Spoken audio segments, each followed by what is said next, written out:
Namaste. I'd like to take a minute to talk to you in this video about the principle of Satya.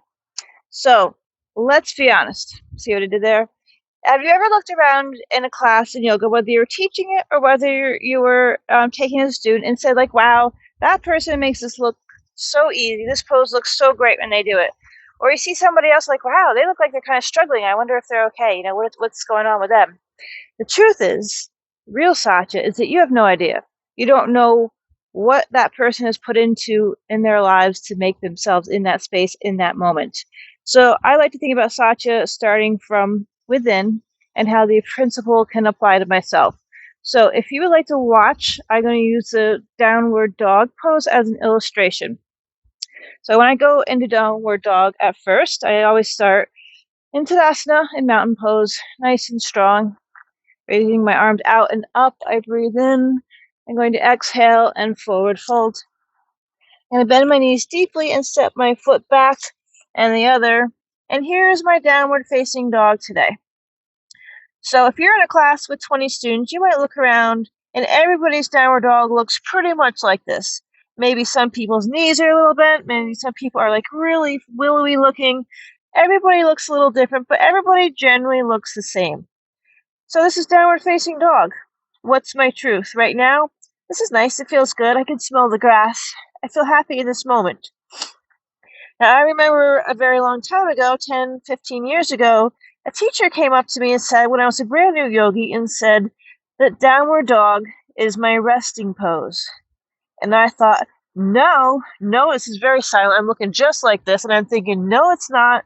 This is terrible. This is so hard to stay into. This is making my arms sore. This is very, very hard. I have so much exertion. It's taking me so much to remain still in this pose. I can't possibly remain calm in this pose, and I'm certainly not resting.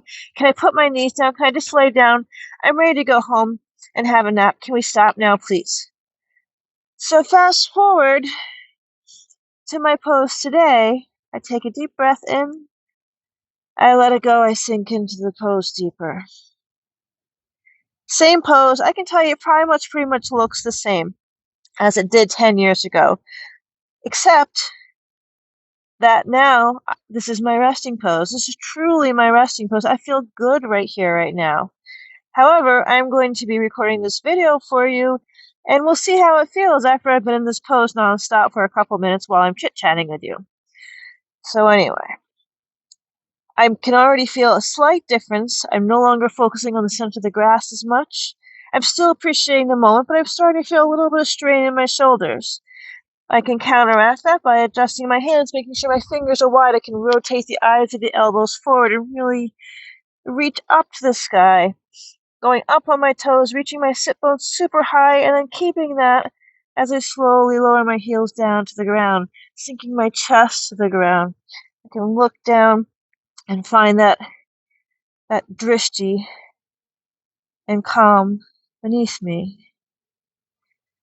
So I'm guessing my downward facing dog doesn't look that much different now as it did 30 seconds ago, as it did 10 years ago, but I can tell you that already it feels different, and this is my truth right now, and I'm okay with that. I can tell you that there's a shadow inside my mind wishing that my heels were a little closer to the ground. And then as I follow my path, I say, no, this is okay. This is where I'm at right now. This is where I am today. This is my truth. Now, you looking at me might start to find this a little bit boring, because to you, I probably look the same. Even though, as we've been talking, I have been experiencing slight changes in what my real truth is in this moment. Taking a deep breath in and letting it go. As we remain longer in this pose, I feel my mind start to race again.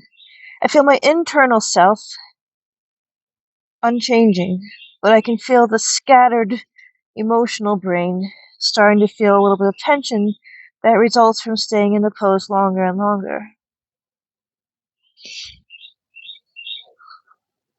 Nice deep breath in, deep breath out.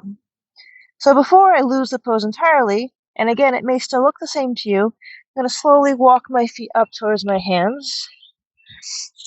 Slowly roll up to a stand and find Tadasana again. Deep breath in and deep breath out. And coming to face you, say namaste.